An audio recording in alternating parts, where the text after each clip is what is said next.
Enable double-click. To enable double-click for files and folders, begin by opening System Settings. From here, select Workspace Behaviour, then General Behaviour. Here you can change from single-click to double-click.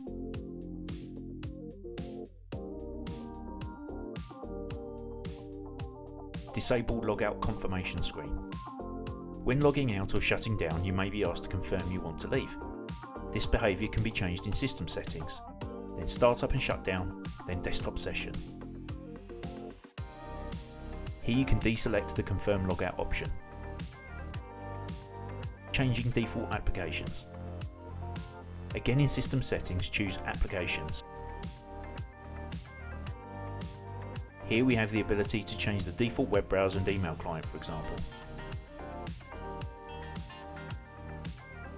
Show all items in System Tray. Right-click on the bottom panel and choose Edit Panel. Hover over the System Tray and select Configure.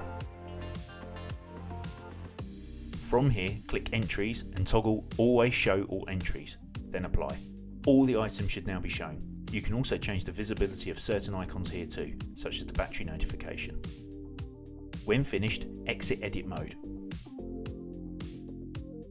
Change the application launcher. Right-click on the application launcher and select Show Alternatives.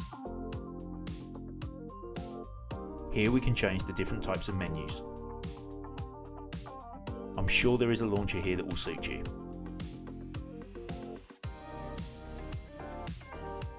My personal favourite is the application dashboard, as it fills the entire screen.